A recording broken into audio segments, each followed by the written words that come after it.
Good afternoon, Race Talk followers. Excited, very, very excited. Our very first show with my very first in studio guest at the Checkered Flag Studio. Um, I'm going to be getting to our guest. I've been hitting around. Everybody kind of knows who it is. But I just want to talk about, I want to apologize to you guys. I haven't been online much here the last couple of weeks, going through some personal stuff with my mother and here with our guest. So let me introduce you guys to the 2025 USRA Modified Champion, Regional Champion, and I-35 Champion. He was also the USRA in 24 Central Regional Champion. In 23, he was the late model champion. In 21, he was the IMCA, excuse me, I don't know why I've got IMCA on my mind, but I-35 Speedway modified champion, has two I-35 championships in the Grand Nationals with 6 feature wins. He's a son, a husband, and most importantly, a brand new father. I want to welcome Houston Johnson. The moose is loose. well, Houston, you know, I've been in the racing in Kansas City since '06, almost 20 years now. Known who you were, watched you as a young driver, but don't know that I really got a chance to really know you. And I kind of feel like some of our fans may be that same way. So that's all this is. We're going to relax. We're going to have a conversation. And we're going to talk about your amazing season in 25. But we're going to talk about a little bit of history, where you come from, all that good stuff. Most of us all know your dad, the promoter of I-35 Speedway, Mike Johnson, and your mom, Kyle. But I just wanted to get an opportunity to get to know you. And then you really had some cool stuff happen this year. Winning the championship, the national championship in the A-Mod. Also got to make a trip to the Dome for the first time. That was probably pretty cool, racing in December. So let's just kind of start it off with, because I like these kind of questions. What's your first memory of going to the races? I'm talking about dad or grandpa or anything that might have happened there. That's what was that first memory of being at a racetrack? I mean, the first time I was at a racetrack, I would have been real little because my dad raced Grand Nationals and stock cars, I-35 back in, I think it was the late 90s, early 2000s, because I was born in 99. So I know like there's pictures of me playing between the trailers and the dirt with little cars and stuff.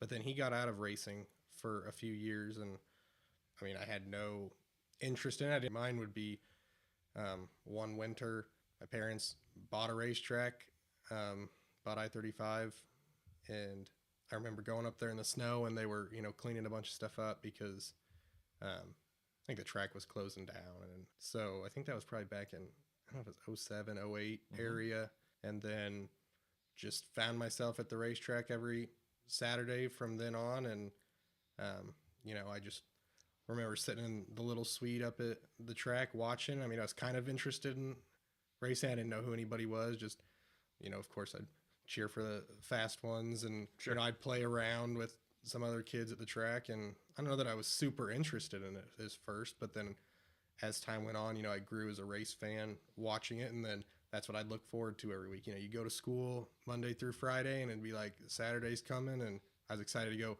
hang out, run around, spend the whole day up there, messing around on four-wheelers and stuff like that. So that'd probably be my first memory, was working, messing around in the snow up there during the off season as they were, trying to, get the track up and running, and then just, Well, it's still a pretty cool memory. I Yeah. mean, because you've been there since the start of your, I'll call it legacy, your mom and dad's legacy at I-35. They've been there now almost 20 years. It's up there, yeah. Yeah, but I mean, but that's to be a promoter in Kansas City that long. And it's an iconic place. So to start out your career there. So then what was it, dad pushing, or was it you and your brother going, "Hey, we want to do this"?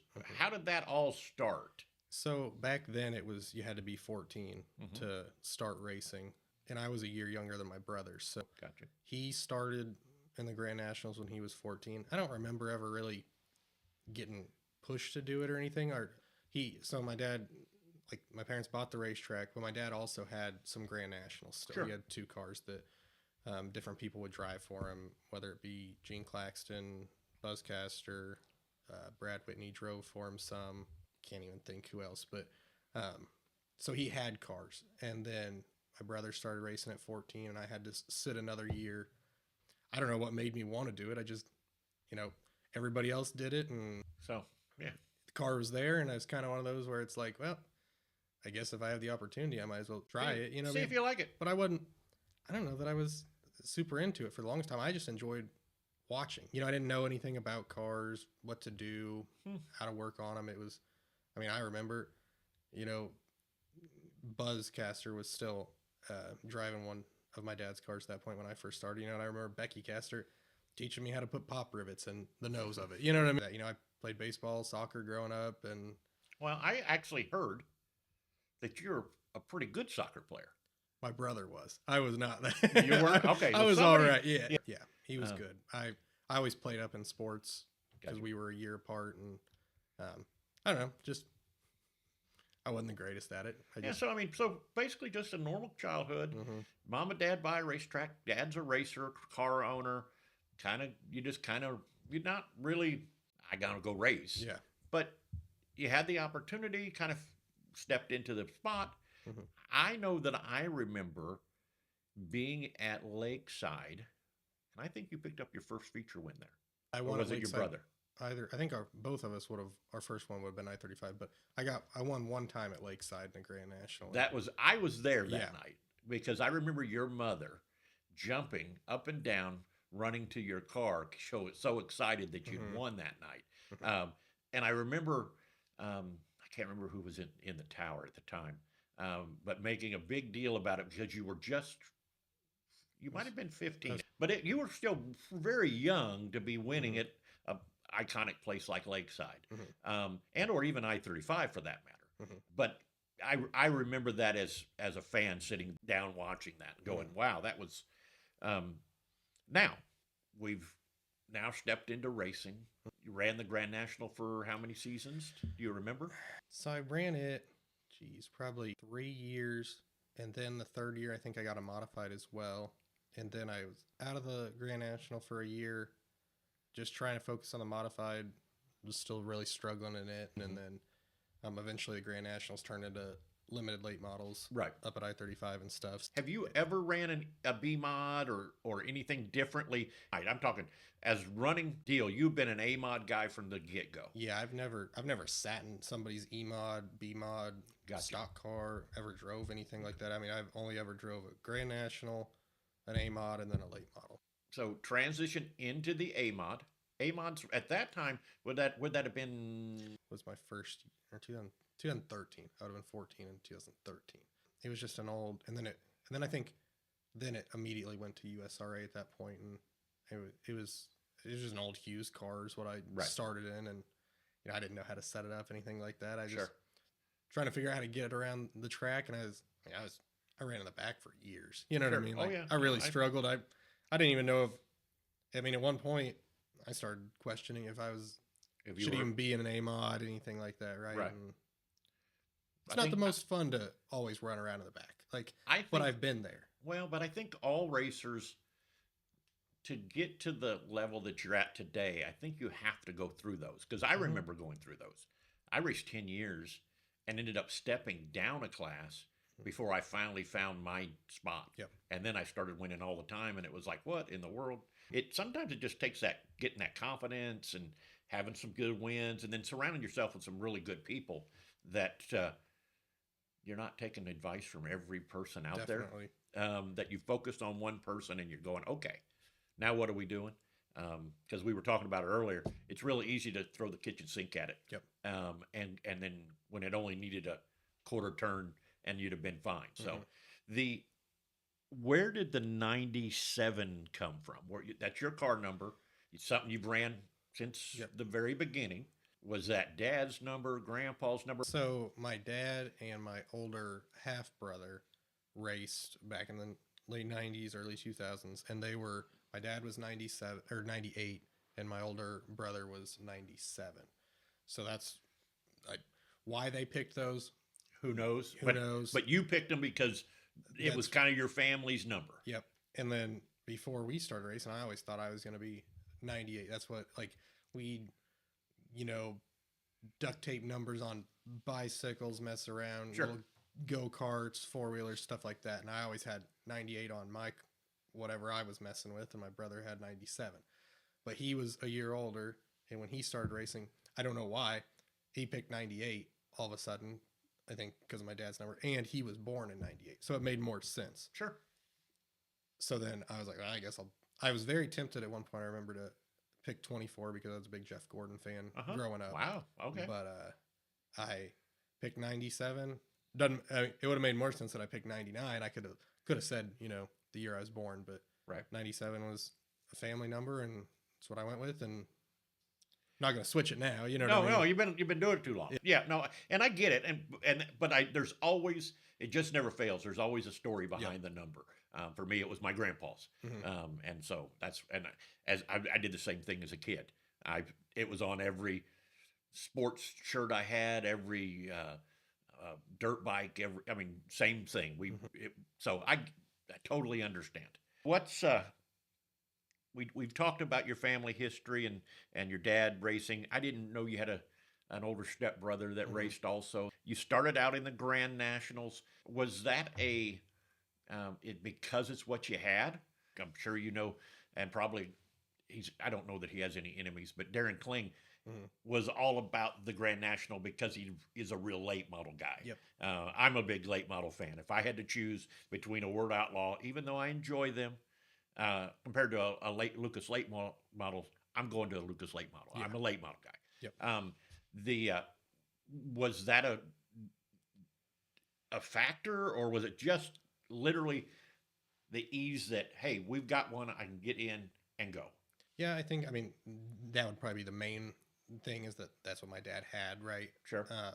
But I think one of his reasonings too is, like, they were, I mean, suspension wise in today's world, no, but they were the most. He didn't want to start us in like a hobby stock or something like that because the steering's kind of different on those, right? Like, Totally different. It was the most full body, normal race car that, like, so it was like, might as well get tossed in the fire and race a fast car and see if you can figure it out. And Sure. I think that probably helped, you know, speed wise. I just kind of learned and there were a lot of good guys in that back then. I remember Chad Clancy dominating those cars for a long time. Yeah. There was a bunch of those guys.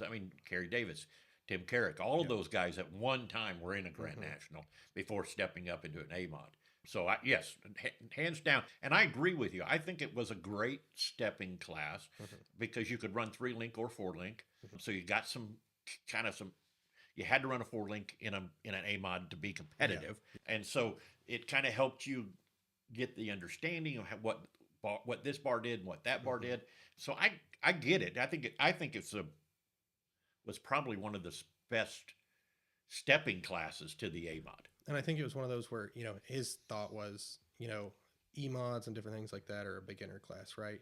But that's also where you tear a lot of stuff up. Oh, you do.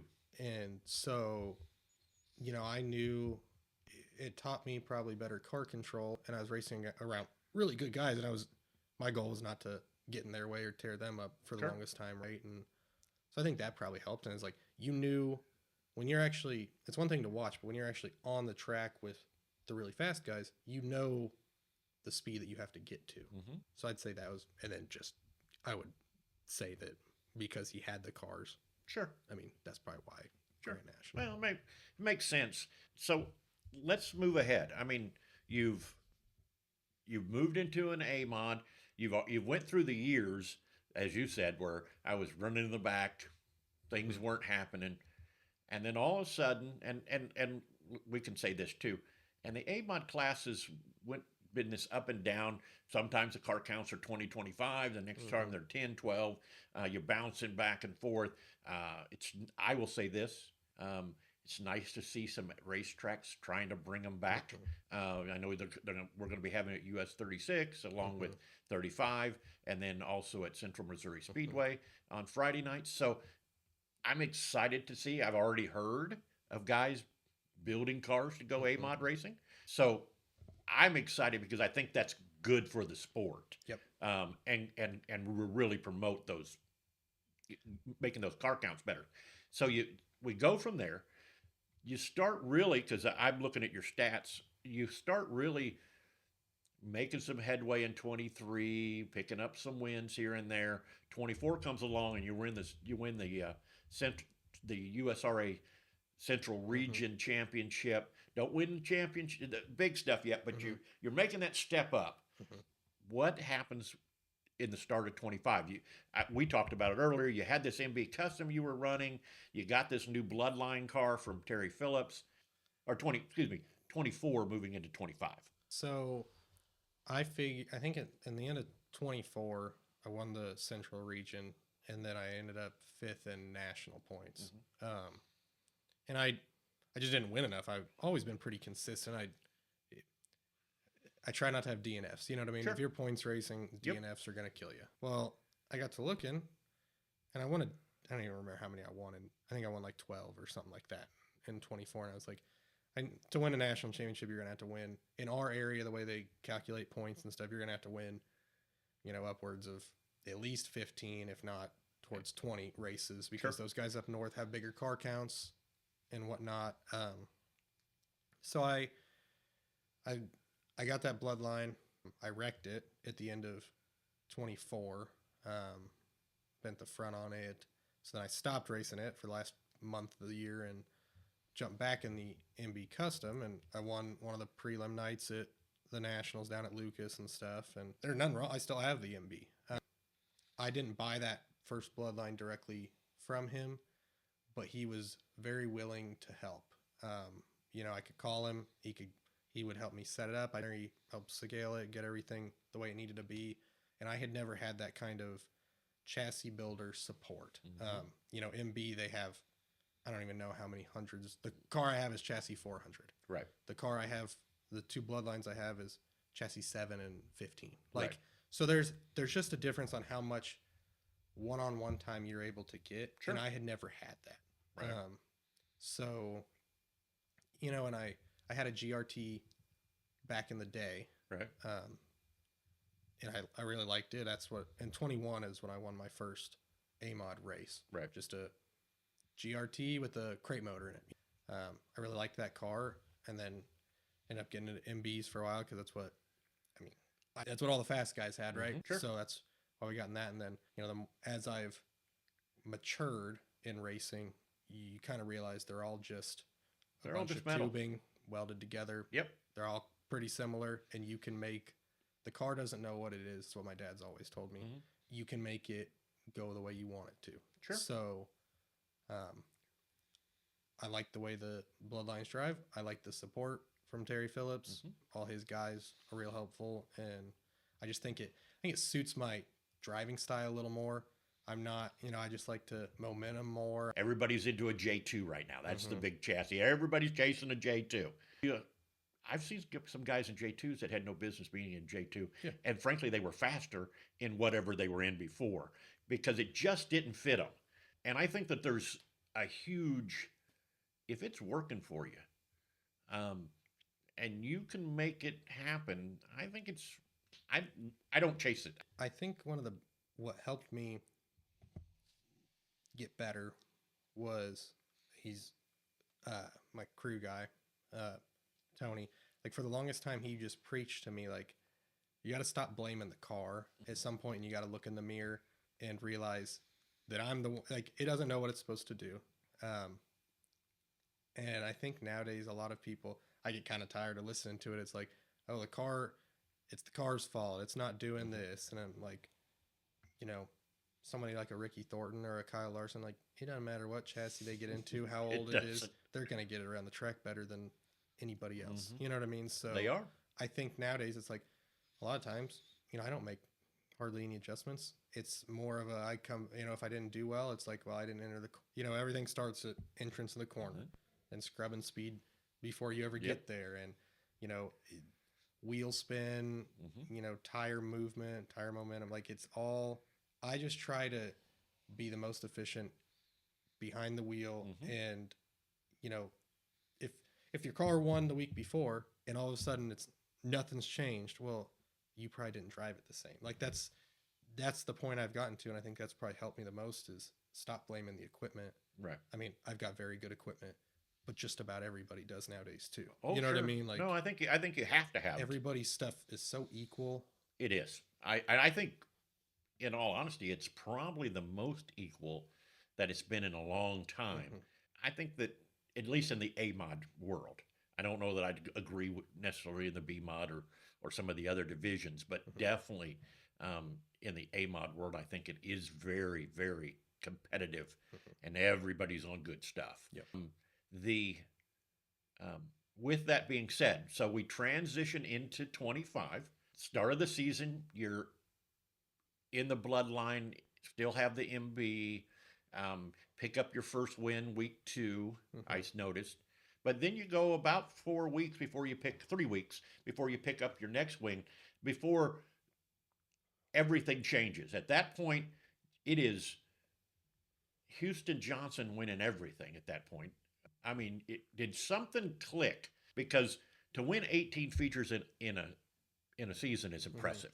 Mm-hmm. We all know that there's car counts are better here, better there, this, that, the other. Doesn't none of that makes a difference. And frankly, USRA's done a pretty good job of rewarding guys for this and rewarding taking for that and moving that around.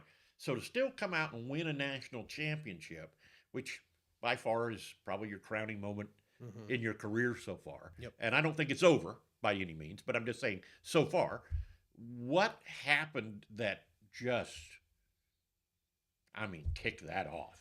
Because obviously something happened. Because I seen a 7th place finish mm-hmm. where, I mean, you just didn't look good. And then all of a sudden, here it comes. Was it we just found a little something better? Yeah, so I would say, the beginning of that first month and a half, 6 weeks, I struggled. I think the biggest thing was I have to get comfortable in a car. Mm-hmm. In those first few weeks, I was really bad about jumping between the Bloodline and the MB Custom, kind of jumping back and forth. The MB, I was comfortable in, so I was like, oh, I'll get back in it. And I won one race in it at the beginning of the season down in Tulsa. And then I thought, that's, I was comfortable in it. And mm-hmm. I thought that's why I did well. But then I went and ran at Butler and just really sucked. I mean, I was bad. Sure. So then I was like, I knew I needed to commit to one car. And the Bloodline, I think I struggled at Humboldt to start the year in it. And even up at I-35, I struggled the first couple weeks.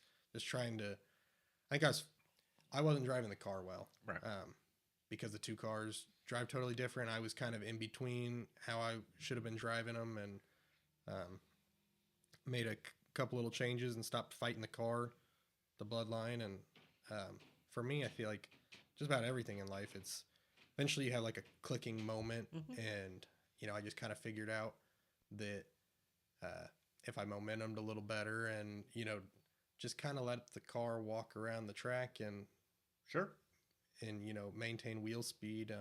I'd say that was, it was probably more me behind the seat. I mean, a couple little changes to suit my driving style a little better. And then just focusing on one car, putting all my time into one. And I'd say that was probably the biggest moment for me was I think, and I may be wrong here, but when I think of Houston Johnson, and only because your dad's a promoter at I-35, I think you only race at I-35. Mm-hmm. Well, we talked earlier, and here you go into Tulsa, you go to Humboldt. You're not a one-track guy. I mean, I used to see people say that I was a daddy's one-track wonder, different right. things like that, and then I've won at I-35. Obviously, that's home. I've won at Bethany before. I've won at Lucas Oil. I've won at Humboldt. Sure. Creek County, Tulsa, both in Oklahoma, Lakeside. Like, sure. I mean, that's more than most people can probably say. And absolutely. But again, in getting to know you, and then doing some research, I got to see some of that. Which if I'm being honest, it's my proudest. I'm pretty proud that I wasn't a one-track. I had no interest in traveling around or anything like that. But then I knew if I to get to where I wanted to be at some point, I'd have to venture out. And I think it's made me better, because no track is like the next. Oh, no. Um, No, they all race and enter differently.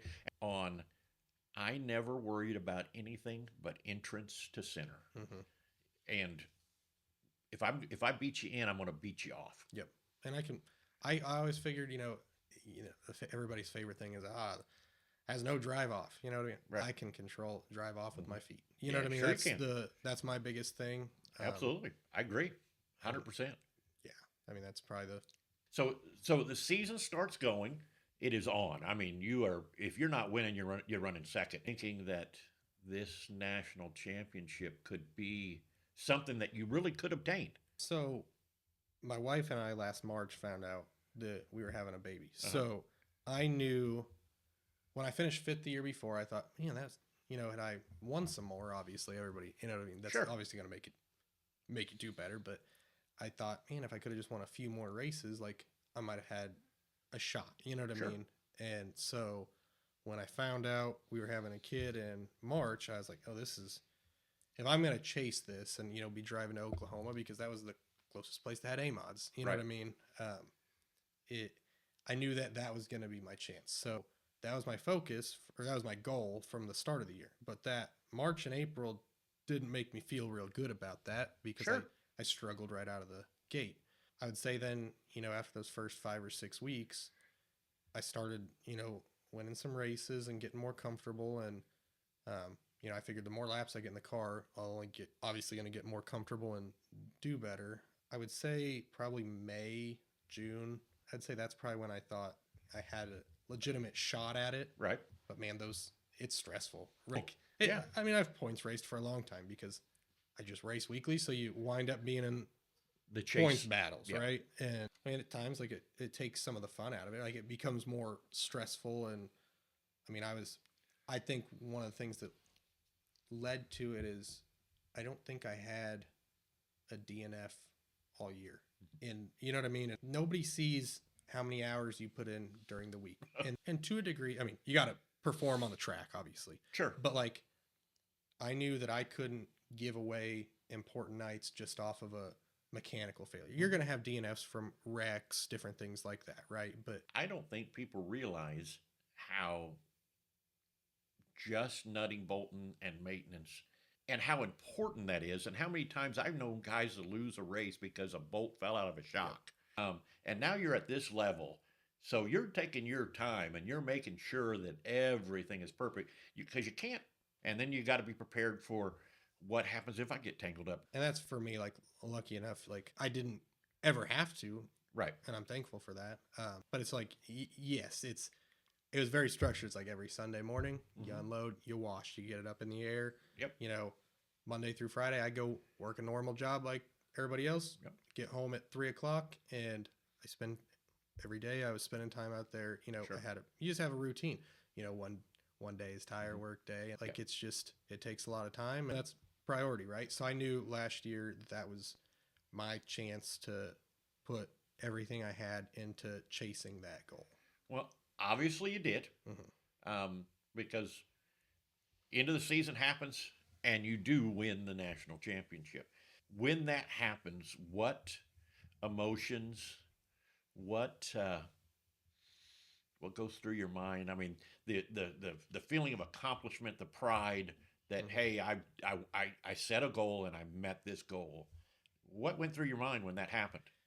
So I'm really bad at, like, in the moment soaking things in and kind of realizing what I accomplish. And Sorry. I would say the biggest feeling was I felt relieved, which isn't what I feel like most people would probably feel, but just like after the whole year of, watching points and stressing about things, like it was just kind of a feeling of relief. And then, I mean, to be honest, I still don't know that it's totally sunk in. Like Right.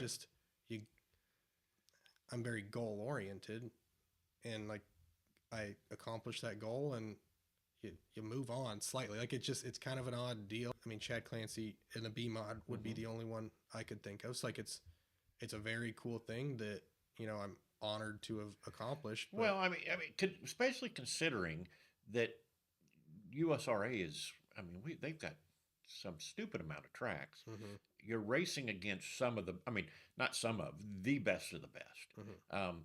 Especially the boys up in Iowa. Those guys, all they know how to do is farm, Yep. race, and drink beer. That's it. There is no other thing that they do. So to pull it out in this region, first of all, congratulations, and that was an amazing feat. But it took some dedication, as we've learning here throughout this. I did last year for Kenny Green.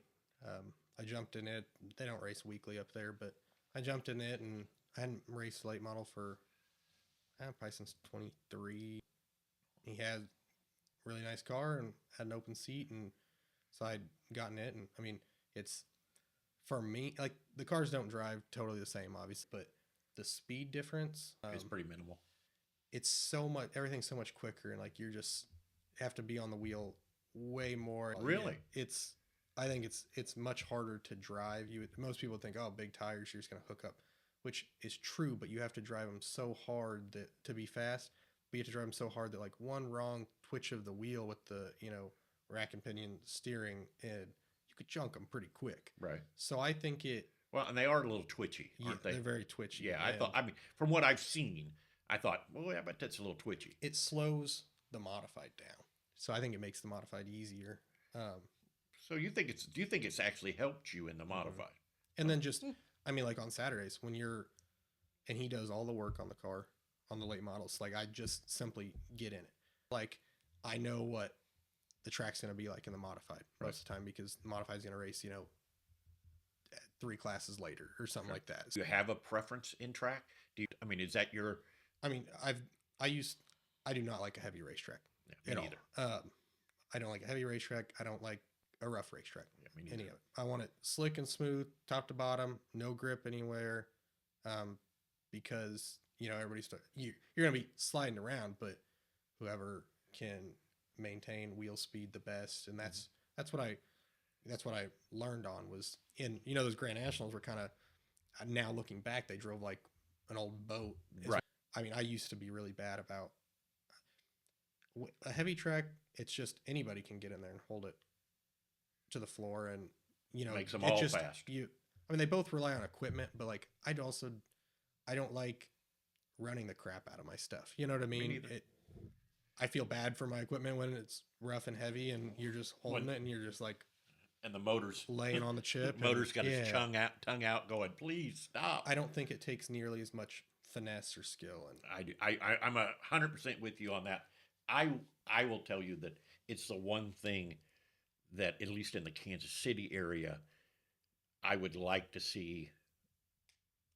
And let me say this: I understand as a promoter, you don't want to dust out the fans, you don't want to do, but it is easier on equipment, first of all.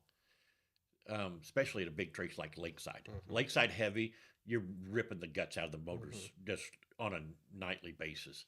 Running them a little slicker, though, I think it just makes the racing better. And as a race fan and as an announcer, I want good racing because it's way easier to call that.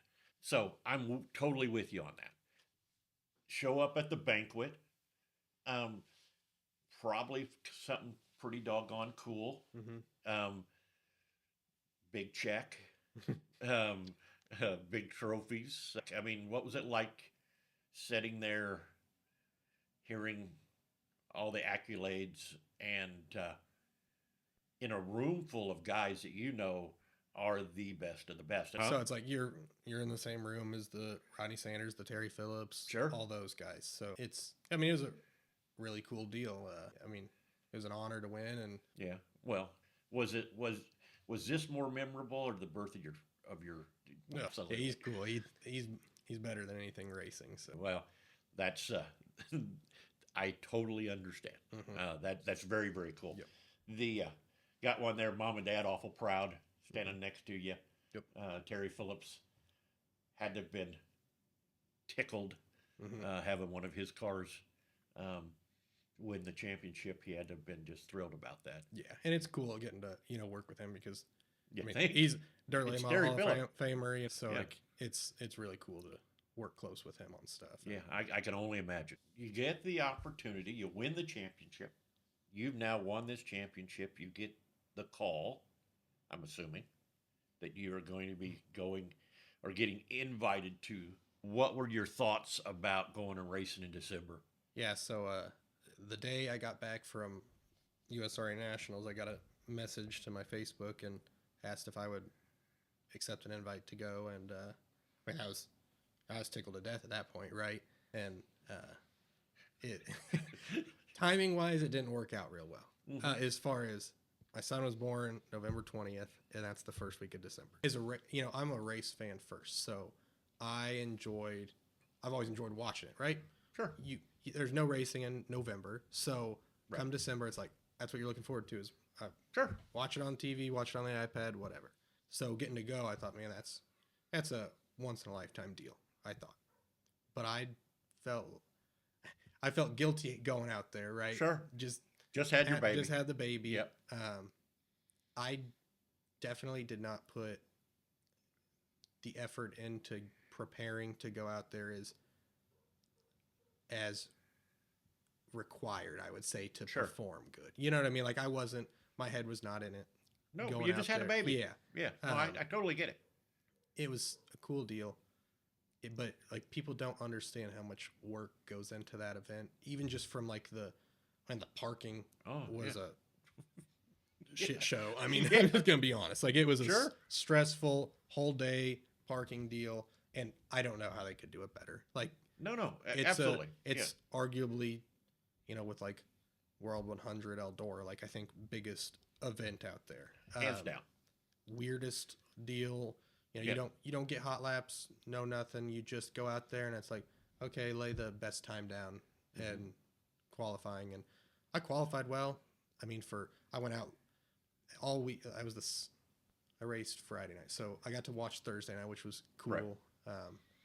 But all weekend it was like whoever went out first for qualifying pretty much was going to be your quick time because track slicked off pretty quick. And I went out like 30th out of the 32 and qualified like 17th, which was good. But then like they went out and watered the bottom right before my heat race, and I started on the bottom, and I was not nearly aggressive enough. And you race around people race around. Sure. And you don't know them. They don't mind throwing some elbows, and I was not prepared for that at all. And struggled in the heat race, and then got in a wreck on the first lap of the B feature, and it's just felt behind the whole time, tore up quite a bit of stuff. So I called it a week then, and had too much to fix, and was going to be starting in the back of it was the coolest thing walking in. There's a racetrack in here, and it's a racy to a degree little track, but I'm not a wall punisher like some of these people. That's not how I. You're a fanatic, and I don't. It's really weird, and I was on Hoosier M30 tires, that real Or soft, very softened. So it's just like, and I had a lift arm and it's just a really weird, like, put a gear in you would never think you'd put in a car, and you're just hopping. Came back with the dome flu, but it was a cool deal. The parking makes you question if you ever really want to do it again. Yes, those streets are not fun. Right. And now I think like I don't think I'll probably get an invite back. I'd have to do something right, and I don't like attention really on me, and I'd love to do it right one time. And I think now just knowing, it was a stressful event just from the parking to, making sure you were in staging at the right time because you got to go drive out on the street. I feel like it was a whirlwind of an event. And you're packed in there like sardines in the pits. Sure. It was an honor to get invited because nobody from our area has ever been out there. I'm parked next to Chisholm's and Tyler Nicely, who's won UMP, national championships and stuff like that. But it was a stressful one, and it's hard on equipment, and a lot of those guys that run well, it's not their equipment. Well, and then on top of it, you're the whole time thinking, "Boy, I should be home. I should be back home with my." You know what I mean? So I don't think cool deal, but I should have been home. Yeah, or you felt like you should. Felt like I should have been home. Yeah, I hear you. Well, and I tell you what, it's been a real honor sitting down and talking with you. But I know behind every great racer, and obviously national champion. We can call you a great racer. Over the years, who do you got to thank? Tell me. I mean, I'm sure mom and dad. I'm sure but I'm just. This is your time to tell everybody thank you. That's helped you throughout your career. Yeah. So I mean, obviously, I wouldn't be racing without my parents. Sure. They got me into racing, and I think part of what has helped me be successful is I've gotten to see more sides of racing than just about anybody. From parents owning a track to just being a race fan to my parents owning multiple tracks at one time, and Sure. and then racing. So without them, and they provide me with everything I could ever need to be successful. My wife and my new son, like he's probably the biggest motivator for me to push for a national championship, because I knew life would be different once he got here for Sure. the better. You know what I mean? My crew, Tony, Trevor, Andrew, like they've been with me for at least Seems a like decade. ever. You know what I Yeah. mean? Like long time. Molly Auto Group, big sponsor of mine. Carpenters Classics, Auction Company, Scobie Powerline Construction, Generational Buildings, Shane Roche Concrete and Construction, Schaefer's Oil, Bloodline Race Cars, KS Engineering, Precision Performance, Racing Suspension. I didn't know that. Sure. Well, I'd say that you've got a lot. You've had great success in your and still pretty early career. I mean, fatherhood. I'm not going to be driving to Oklahoma on Fridays. Like I was taking off work and driving down there to, points chase. I'm not going to be doing that. Like I'm going to run up at I-35 on Saturdays, obviously with my parents owning the track. Like I have some more comfortability items that's close to home. Right. So Are I'll you, run are you going to come to 36 on Friday nights? Maybe a little. I mean, I'm just going to have to play it by ear. I mean, I'm not going to, stretch myself thin on traveling places. One day to its fullest extent, but now it's just not the right time. And late in the year, if I'm doing well or something and think I need to points chase, I may. Like I feel like every year I've had a goal in racing, and like this year I just don't. I'll just play it by ear and see if that's okay just have too. fun. And Yeah. Well, I mean, sometimes after a year of being very stressed, very going after this goal and accomplishing it, um, it's okay to just go. We're just going to do what we want to do and have some fun again. Yeah. Because I don't think people understand how. I mean, I never won at that level, but I won championships at Central Missouri Speedway and Lakeside Speedway, and it takes a It's lot out tough. of you. It's tough. It'll age you. It- I mean, that's for how, sure it and will. it's not only stressful on me or you, but it's the Family. family's got to put Everybody, a yeah. lot of. They sacrifice a lot. Sure they do. Whether it's financial or just time. I mean, For sure. the effort you got to put into that it's a lot. It is. So Well, Houston, man, thank you so much for coming and sitting down with me, being my very first show, my very first interview. I couldn't thank you enough for that. I remember running into you. I'll be honest with you. I remember, and I say running into you, I remember asking your father, because I don't know that I could have picked you out of a crowd, and you were sitting right next to us at the car banquet when I said, "Hey, I'm doing this. I'd really like to do an interview with you. Next week, I've got the highest finisher in the USRA B mods in the region, Jake Richards, and I'm going to be doing it at his shop actually um, to unveil the new J2 race car that he has. Then the following week, we have John Sawyer from the MRA Sprint Car League, which will be in house here, and then I've got another one set up with another interview set up with Bob King and Pete Howie, with all the changes with Central Missouri Speedway now being under new ownership, and then the new management at Lakeside Speedway. So, got a lot of things happening, but I want to thank you again so much.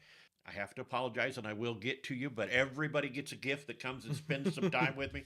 I also want to thank Lisa Burlington. Lisa Burlington supplied me with all the photos that you'll see behind us here. You gotta love Lisa. I'm going to be doing some product stuff for us. But again, Austin, thank you so much. We're going to see you at the racetrack here soon. good. I appreciate it.